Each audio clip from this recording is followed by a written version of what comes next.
Hello everyone. आज से हम स्टार्ट कर रहे हैं क्लास 12 बोर्ड की प्रिपरेशन। इसमें हम कवर करेंगे जेके बोस और अदर स्टेट बोर्ड। तो गेस्ट पेपर वन मतलब पेपर वाइज हम इसमें क्वेश्चंस डालेंगे और आप साथ साथ प्रिपरेशन करेंगे। थोड़े थोड़े क्वेश्चन रोज डालेंगे डेली। पहले आप पैटर्न देख लो पेपर का। ये आपको ऐसे पता ही होगा पहले से। मैक्सिमम 70 मार्क्स के पेपर होंगे और ड्यूरेशन होगा कितना, 3 आवर्स। पेपर 4 पार्ट्स में डिवाइड होगा, section A B C and D. Section A में 10 क्वेश्चंस होंगे, वेरी वेरी शॉर्ट आंसर मतलब ऑब्जेक्टिव टाइप क्वेश्चंस होंगे and each question carry 1 mark, total 10 marks होंगे। सेक्शन बी में 9 क्वेश्चंस होंगे, very short answer type question and each question carry 2 marks. Total number of questions 9 है, तो ये आ गया 18 marks. Section C में भी 9 क्वेश्चंस होंगे, शॉर्ट आंसर टाइप क्वेश्चंस, और 3 मार्क्स ईच क्वेश्चन होगा फॉर ईच क्वेश्चन। तो ये हो गया टोटल 27 मार्क्स। सेक्शन डी में भी 3 क्वेश्चंस होंगे, लेकिन each question will carry 5 marks, total हो गया 15 मार्क्स। ठीक है। अब कितने कितने वर्ड्स में लिखने हैं वो आपको यहाँ पे लिख दिया गया है और आपको पता भी होगा पहले से। ठीक है। तो सेक्शन ए हम आज स्टार्ट कर रहे हैं। सेक्शन ए पहले डिस्कस करेंगे 10 क्वेश्चंस। ठीक है। तो फर्स्ट क्वेश्चन है in forward bias. First question देखिए, in forward bias the width of depletion layer in a p-n junction decreases, remains unchanged, increases, first increases then decreases। तो कौन सा ऑप्शन करेक्ट होगा? तो देखो, ये तो आपको पता है कि जब डिफ्यूजन होता है तो डिफ्यूजन के दौरान कुछ होल और इलेक्ट्रॉन रिकम्बाइन कर जाता है और वो जंक्शन के आसपास एक लेयर बना देता है, जिसे हम डिप्लेशन लेयर कहते हैं। ये जो है चार्ज प्लस माइनस, ये रिकम्बाइन किया हुआ है, मतलब ये रिकम्बिनेशन के बाद इसे हम बोलते हैं ई मोबाइल चार्ज। ये इधर ही क्या होता है कि अकुमुलेट होता रहता है और जंक्शन के आसपास क्या होता है, एक लेयर बना देता है। तो लेयर जब थिक हो जाएगा तो डिफ्यूजन होगा नहीं। फॉरवर्ड बायसिंग में क्या होता है कि पी रीजन को, पी टाइप सेमीकंडक्टर को हम बैटरी के पॉजिटिव टर्मिनल से कनेक्ट करते हैं और एन रीजन को मतलब एन टाइप सेमीकंडक्टर को बैटरी के नेगेटिव टर्मिनल से कनेक्ट करते हैं। तो पॉजिटिव टर्मिनल क्या करेगा, होल को, पी पी टाइप में क्या होता है, होल होता है majority carrier, majority carrier hole होता है। तो होल को क्या करेगा, रिपेल करेगा, और मतलब होल को रिपेल करेगा, इस डायरेक्शन में फोर्स एक्ट करेगा। और नेगेटिव टर्मिनल क्या करेगा, इलेक्ट्रॉन को रिपेल करेगा इस डायरेक्शन में। तो ये इधर फोर्स लगाएगा। जब अपोजिट साइड से फोर्स लगेगा डिप्लेशन लेयर पे, तो डिप्लेशन लेयर क्या होगा, थिन हो जाएगा। इधर से भी फोर्स एक्ट हो रहा है, इधर से भी फोर्स एक्ट हो रहा है, और दोनों फोर्स इसको क्या करेगा, दोनों तरफ से इसको दबाएगा, प्रेस करेगा। तो डिप्लेशन लेयर क्या हो जाएगा, थिन हो जाएगा। समझ आया? तो डिक्रीज करेगा डिप्लेशन लेयर। टेक्निकली अगर इसे आप समझना चाहते हैं तो आप ऐसे समझो कि जो जब लेयर बन जाता है ना, जंक्शन के आसपास जब लेयर बनेगा, डिप्लेशन लेयर जब बनेगा, तो डिप्लेशन लेयर का मतलब ये हो रहा है कि यहाँ पर बैरियर पोटेंशियल डेवलप हो जाता है। और ये बैरियर पोटेंशियल की वजह से इस डायरेक्शन में इलेक्ट्रिक फील्ड एक्ट होने लगता है, बैरियर पोटेंशियल की वजह से। ठीक है। अब ये इलेक्ट्रिक फील्ड क्या करेगा, होल को इस डायरेक्शन में, मतलब जिस डायरेक्शन में फील्ड है, फील्ड डेवलप होगा बैरियर पोटेंशियल की वजह से, और फील्ड किधर होगा, पॉजिटिव टू नेगेटिव। तो ये फील्ड क्या करेगा, होल को लेफ्ट साइड और इलेक्ट्रॉन को अपोजिट डायरेक्शन में मतलब राइट साइड रिपेल करेगा। तो ये डिफ्यूजन नहीं होने देगा, तो करंट फ्लो नहीं करेगा। तो जब हम फॉरवर्ड बायसिंग में कनेक्ट करते हैं, फॉरवर्ड बायसिंग मतलब पी रीजन को, मतलब पी टाइप सेमीकंडक्टर को पॉजिटिव से और एन टाइप को नेगेटिव से, तो ये क्या होगा कि ये जो अप्लाइड वोल्टेज है ना, जो वोल्टेज हम अप्लाई कर रहे हैं बैटरी जोड़ करके, तो ये अप्लाइड वोल्टेज क्या करेगा, ये बैरियर पोटेंशियल को रिड्यूस कराएगा।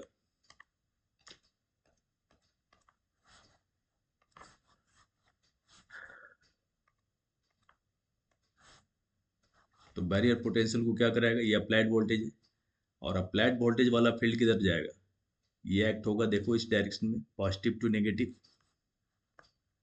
अप्लाइड वोल्टेज वाला फील्ड ये राइट साइड। तो ये जो अप्लाइड वोल्टेज है ये बैरियर पोटेंशियल को रिड्यूस कराता जाएगा। ठीक है, जब ये बैरियर पोटेंशियल रिड्यूस होता जाएगा तो धीरे धीरे डिफ्यूजन स्टार्ट हो जाएगा। ठीक है, ये अप्लाइड फील्ड है, और अप्लाइड फील्ड की वजह से क्या होगा कि डिफ्यूजन स्टार्ट हो जाएगा। तो फॉरवर्ड बायसिंग में क्या होता है, करंट फ्लो होने लगता है। जब डिफ्यूजन होगा तभी करंट फ्लो होगा ना। तो करंट कब फ्लो होगा, जब डिप्लेशन लेयर थीन हो जाएगा, डिक्रीज कर जाएगा, तभी तो डिफ्यूजन होगा। ठीक है, क्लियर हो गया होगा। आप आगे देखते हैं नेक्स्ट क्वेश्चन। नेक्स्ट क्वेश्चन है the source of energy of stars is. तो स्टार्स में क्या होता है, स्टार्स और मतलब सन या सन जैसे स्टार्स जितने भी होते हैं, वहाँ क्या होता है, न्यूक्लियर फ्यूजन होता है। न्यूक्लियर फ्यूजन में क्या होता है, लाइटर पार्टिकल कंबाइन करते हैं और हैवी पार्टिकल बनाते हैं। जैसे हाइड्रोजन हाइड्रोजन मिलकर के क्या बनाता है, हीलियम बनाता है, और एनर्जी रिलीज होता है। ओके, तो इसका आंसर क्या होगा, nuclear fusion. The minimum energy, next question number 3 पे आ जाओ। The minimum energy required to remove an electron is called. किसी भी मेटल सरफेस से इलेक्ट्रॉन को रिलीज कराने के लिए, इजेक्ट कराने के लिए मिनिमम कितनी एनर्जी की जरूरत पड़ती है, जितनी भी एनर्जी की जरूरत पड़ती है उसे हम वर्क फंक्शन कहते हैं। The minimum energy required to eject an electron, या फिर टू रिलीज एन इलेक्ट्रॉन, या to remove an electron is called work function. ठीक है, ये आप याद कर लें। आंसर की मैंने नीचे लिख दिया है। नेक्स्ट है द मोमेंटम। डुअल नेचर में पढ़े हो गया आप। The momentum of a photon, momentum of a photon is p। ठीक है, the corresponding wavelength, corresponding wavelength is. तो वेवलेंथ आपने डुअल नेचर चैप्टर पढ़ा है, डुअल नेचर में जो फॉर्मूला था वेवलेंथ, डिब्रोगली वेवलेंथ भी पढ़े हो। क्या होता है वेवलेंथ का फॉर्मूला, क्या होता है, lambda equal to H by P. H है प्लैंक्स कांस्टेंट, पी है मोमेंटम। तो क्या होगा आंसर इसका वेवलेंथ के लिए, H upon P. C is the right answer. Clear, the momentum of a photon is p, the corresponding wavelength is this, h upon p. Okay, next question है, question number 5 पे आ जाइए। क्या कह रहा है, a metallic plate, question number 5। A metallic plate exposed to white light emits electrons for which of the following colors of light the stopping potential will be maximum। आपको पता है कि स्टॉपिंग पोटेंशियल के लिए फॉर्मूला क्या होता है, V not equal to H F, H upon E into F plus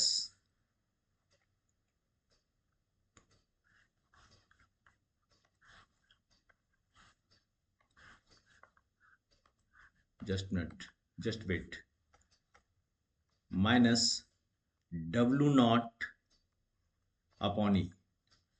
अच्छा, ये इक्वेशन आया कैसे, कहाँ से आया, ये आपको पता होगा कि जो मैक्सिमम काइनेटिक एनर्जी होता है, आइंस्टीन्स का जो इक्वेशन था वो इक्वेशन याद करें आप। Photo electric equation, Einstein's photo electric equation, वो क्या था, maximum kinetic energy, maximum kinetic energy equal to क्या होता है, ये होता है H F minus W naught. और डब्ल्यू नॉट क्या है, वर्क फंक्शन। वर्क फंक्शन क्या होता है, अभी ऊपर एक क्वेश्चन किया आपने, minimum energy required to remove an electron. और मैक्सिमम काइनेटिक एनर्जी क्या होता है, काइनेटिक एनर्जी मैक्सिमम होता है ईवी नॉट। ईवी नॉट में ई क्या है, चार्ज ऑन एन इलेक्ट्रॉन, और वी नॉट को क्या कहते हैं, स्टॉपिंग पोटेंशियल। तो अब ये इक्वेशन कैसा हो जाएगा, मैक्सिमम काइनेटिक एनर्जी की प्लेस पे आप पुट कर दो ईवी नॉट, और ये इक्वल टू क्या हो जाएगा, एच एफ। मैं पूरा कंसेप्ट ही समझा दे रहा हूँ आपको, आंसर तो फौरन मिल जाएगा, बस आपको इक्वेशन याद है तो आंसर मिल जाएगा आपको। तो वी नॉट इक्वल टू क्या हो जाएगा, H upon E into F minus W not upon E. तो ये वी नॉट जो है ये स्टॉपिंग पोटेंशियल है, और वी नॉट के लिए जो इक्वेशन आया हमारे पास वो ये इक्वेशन आया। अब देखो डब्ल्यू नॉट जो है ना, वर्क फंक्शन, ये डिफरेंट मेटल के लिए डिफरेंट होता है, लेकिन फॉर अ गिवन मेटल ये फिक्स होगा। तो डब्ल्यू नॉट अपॉन ई, ये जो टर्म है ये फिक्स है, ये कांस्टेंट है। दूसरी बात कि इसमें ये जो इक्वेशन है एच अपॉन ई, फर्स्ट टर्म में एच अपॉन ई क्या है, ये भी फिक्स है। ये तो किसी भी मेटल के लिए फिक्स यही रहेगा, क्योंकि ई है चार्ज ऑन इलेक्ट्रॉन जो कि कांस्टेंट है, एच है प्लैंक्स कांस्टेंट, ये तो फंडामेंटल कांस्टेंट ऑफ नेचर है। तो मतलब एच अपॉन ई हमेशा फिक्स है।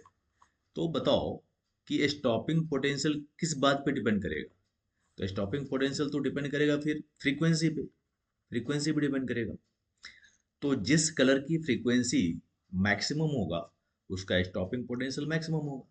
तो यहाँ पे जो क्वेश्चन है ये कह रहा है कि व्हाइट लाइट एमिट्स इलेक्ट्रॉन। तो अब व्हाइट लाइट में तो टोटल 7 कलर होते हैं, इसमें से 4 का ऑप्शन आपको दिया हुआ है, blue, yellow, red and violet. तो इसमें से कौन सा कलर होगा जिसकी स्टॉपिंग पोटेंशियल सबसे ज़्यादा होगी। तो स्टॉपिंग पोटेंशियल उस कलर का सबसे ज़्यादा होगा जिसका फ्रीक्वेंसी सबसे ज़्यादा होगा। और आप जानते हो कि फ्रीक्वेंसी जो होता है वो इन्वर्सली प्रोपोर्शनल टू वेवलेंथ होता है, और वेवलेंथ वॉयलेट कलर का कम होगा सबसे, और रेड कलर का वेवलेंथ सबसे ज़्यादा होगा। ठीक है, तो बताओ फ्रीक्वेंसी सबसे ज़्यादा किसका हुआ। तो फ्रीक्वेंसी वॉयलेट का सबसे ज़्यादा होगा, ठीक है, और रेड का फ्रीक्वेंसी सबसे कम होगा। ओके, तो रेड की फ्रीक्वेंसी सबसे हो गया कम। तो बताओ स्टॉपिंग पोटेंशियल सबसे ज्यादा किसका होगा। तो स्टॉपिंग पोटेंशियल वॉयलेट कलर का सबसे ज्यादा होगा, और रेड कलर का स्टॉपिंग पोटेंशियल सबसे कम होगा। ठीक है, आपसे पूछा गया था इस क्वेश्चन में कि बताओ स्टॉपिंग पोटेंशियल मैक्सिमम किसका होगा, विल बी मैक्सिमम। तो मैक्सिमम किसका है अब आप बता सकते हैं, वायलेट का। ठीक है, मैंने आंसर की भी नीचे लिखा हुआ है। क्वेश्चन नंबर 5 का आंसर देखो क्या दिया है। 5 का आंसर है डी। तो देखो डी में क्या लिखा है, वायलेट। समझ गए। अब आते हैं नेक्स्ट क्वेश्चन पे। क्वेश्चन नंबर 6 पे आ जाओ, क्या लिखा है, the energy of an electron in nth orbit of hydrogen atom is En equal to minus 13.6 electron volt upon n square.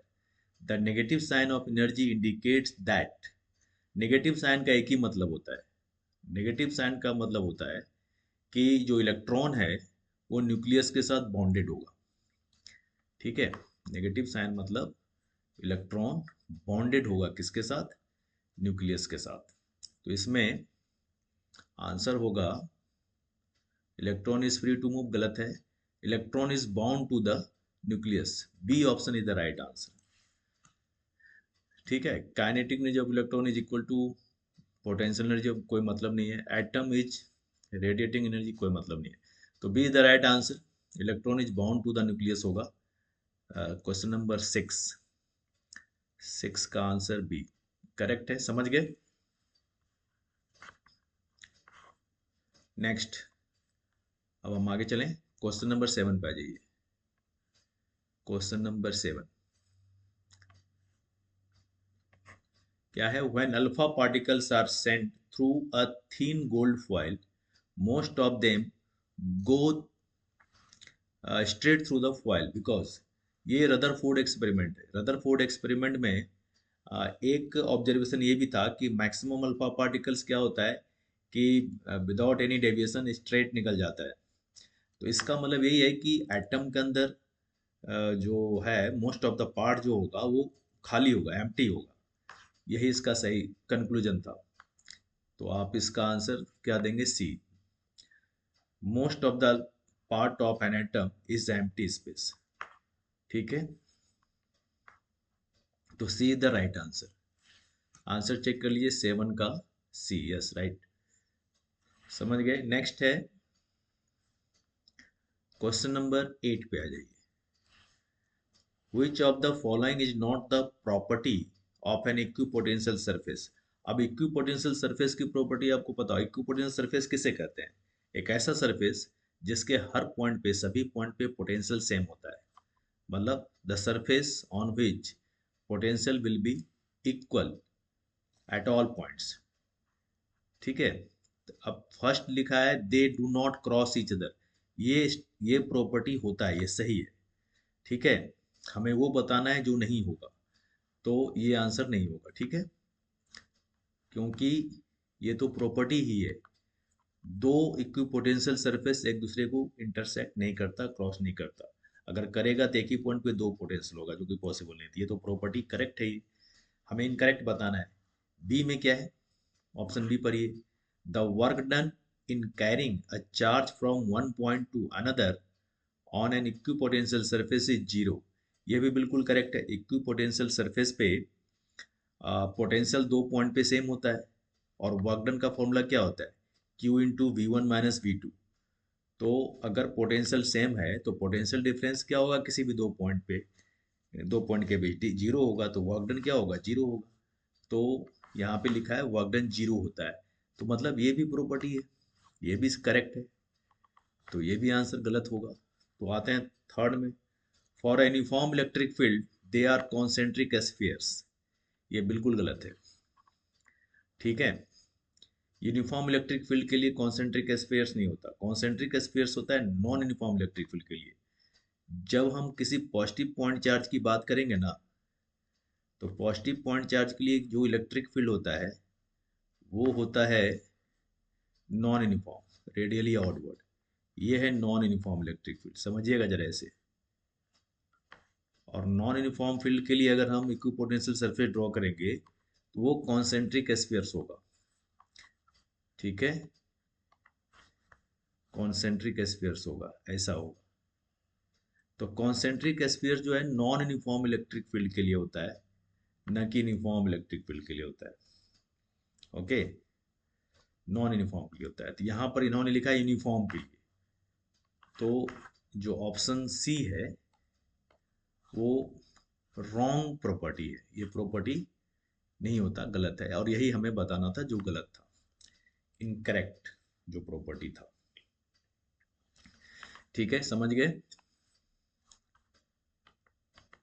Uniform field के लिए ऐसा नहीं, ये नॉन यूनिफॉर्म फील्ड के केस में होता है। तब बाकी आगे they can be imaginary spheres, तो ये तो होता ही है सही, ये तो प्रॉपर्टी ही है। मेन हमें बताना था जो गलत है, तो गलत यही है, यूनिफॉर्म इलेक्ट्रिक फील्ड के लिए नहीं, नॉन यूनिफॉर्म के लिए होता है कॉन्सेंट्रिक स्फीयर। ओके, अब हम आए क्वेश्चन नंबर 9 पे। क्वेश्चन नंबर 9 है, कह रहा है एन एमीटर, 9 देखिए, एन एमीटर ऑफ रेजिस्टेंस 0.81 ओम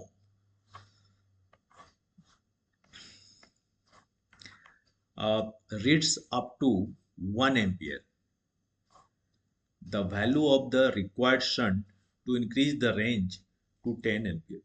हमेशा याद रखिए, जब भी हमें रेंज बढ़ाना होता है एमीटर की, तो हम शंटिंग करते हैं, मतलब एक स्मॉल रेजिस्टेंस कनेक्ट कर देते हैं पैरेलल में। ठीक है, जैसे मान लो कि ये आ गया हमारा एमीटर, तो इसके क्रॉस हम शंटिंग करते हैं, एक स्मॉल रेजिस्टेंस कनेक्ट कर देंगे। ठीक है, तो अब ये इसकी रेंज इंक्रीज कर जाएगी। तो इसके थ्रू जो करंट था पहले, मिनिमम करंट, अब यहाँ से देखो कितना करंट जा रहा है, हम आई मान लेते हैं फिलहाल, और ये हो गया आई जी। आई जी हो गया जो मिनिमम करंट इसके थ्रू फ्लो कर रहा था। ओके, तो इसे मान लीजिए आई जी, और ये रेजिस्टेंस मान लो जी, जो शंटिंग हम किए शंट रेजिस्टेंस वो है एस।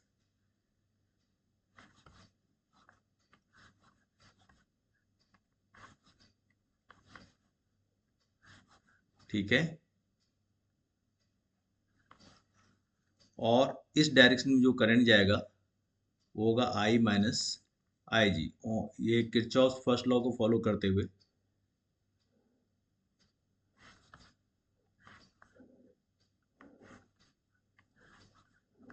तो आई माइनस आई जी। तो हमें यहाँ निकालना है कि बताओ शंट की वैल्यू क्या होगी कि ये जो एमीटर है ये मैक्सिमम 10 एम्पियर करंट मेजर कर पाएगा। ये क्वेश्चन नंबर 9 का सॉल्यूशन मैं लिख रहा हूँ। फॉर्मूला होता है क्वेश्चन नंबर 9, अच्छे से लिख देते हैं ताकि आप अच्छे से समझें। फॉर्मूला होता है शंट के लिए S equal to I G upon I minus I G into G. अब आई जी क्या है, तो आई जी है 1 एम्पियर, और आई जो मैक्सिमम करंट ये मेजर करेगा, मतलब जो रेंज इसका मैक्सिमम है जब हम इसको इंक्रीज कराए, तो मैक्सिमम 10 एम्पियर ये करंट मेजर कर सकता है अब। ठीक है, और रेजिस्टेंस कितना है इसका, 0.81। तो ये हो जाएगा 0.81, और 10 - 1 कितना हो गया, ये आ गया 9। ये आ जाएगा 0 डिवाइड करोगे तो 0.9981, 0.09 ओम। तो इतना शंटिंग, इतना शंट रेजिस्टेंस हम जोड़ेंगे, मतलब स्मॉल रेजिस्टेंस पैरेलल में। ठीक है, तो आंसर होगा बी, 9 का आंसर बी होगा। ठीक है, नेक्स्ट क्वेश्चन है 10th। Tesla is the unit of, Tesla किसका यूनिट है, तो आपको पता ही है टेस्ला मैग्नेटिक फील्ड का ऐसा यूनिट होता है। ठीक है, तो आपको समझ में आ गया होगा। ये 10 क्वेश्चंस हो गए। अब हम कुछ शॉर्ट क्वेश्चंस आपको दे रहे हैं, ये सब इंपॉर्टेंट है, सारा आपको लर्न होना चाहिए। कल मैं इसका आंसर भी डाल दूंगा, ऐसे आप खुद कर सकते हो तो कर लो। ठीक है, कल मैं फिर भी आंसर इसका डिस्कस करूंगा, मतलब कल मतलब नेक्स्ट वीडियो में। ओके, नेक्स्ट वीडियो में हम इसे भी डिस्कस कर लेंगे।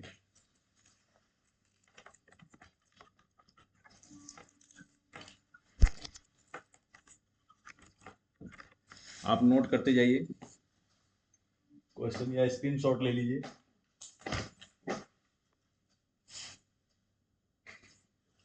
ठीक है, नोट करो या फिर स्क्रीनशॉट लो। 11, 12, 13,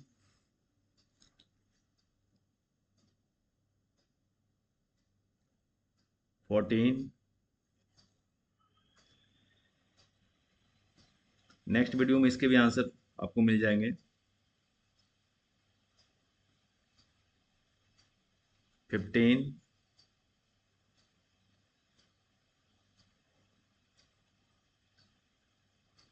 16, 17, 18,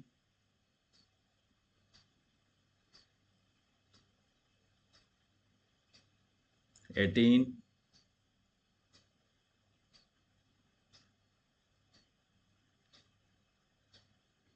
19 एंड 20। ठीक है, एक बार मैं पढ़ दूं क्वेश्चन। देखो, section B, question number 11, how can a galvanometer be converted into an ammeter, explain. Next, calculate the frequency associated with a photon of energy 3.3 into 10 raised to power minus 20 joule. Planck's constant की value दिया हुआ है। Next question है 13, what do you mean by conservation of electric charge. 14, a concave lens of focal length 30 centimetre, ये एक numerical है, and a convex lens of focal length 20 centimetre are placed in contact, calculate the focal length of combination, मतलब equivalent focal length निकालना है आपको। एक concave lens है जिसका फोकल लेंथ 30 सेंटीमीटर है, दूसरा कन्वेक्स लेंस है जिसका फोकल लेंथ 20 सेंटीमीटर है, कॉन्टैक्ट में रखा गया है, तो इक्विवेलेंट फोकल लेंथ बताओ कॉम्बिनेशन का। State laws of photoelectric emission, photoelectric emission के जो लॉज हैं उसे लिखना है आपको। Give 4 properties of electromagnetic waves, electromagnetic waves की properties. 17, what is total internal reflection, what is total internal reflection, write 2 conditions for total internal reflection of light. ठीक है, 18, differentiate between p type and n type semiconductors। 19, how many electrons pass through a wire in 2 minutes if the current passing through the wire is 0.3 ampere, ये एक छोटा सा numerical है। ठीक है, and last question है 2 मार्क्स के, what is fringe width in interference, write down its mathematical expression. All questions are very very important, आप ये खुद से लर्न करें या फिर वेट करें नेक्स्ट वीडियो का, कल ही आ जाएगा इसका आंसर। ठीक है, आंसर लिखना कैसे है वो भी मैं आपको, जैसे मैं इसमें आंसर लिखूंगा आपको उसी तरह लिखना चाहिए ताकि ज़्यादा मार्क्स आ पाए। ओके, फिर नेक्स्ट वीडियो में मिलते हैं।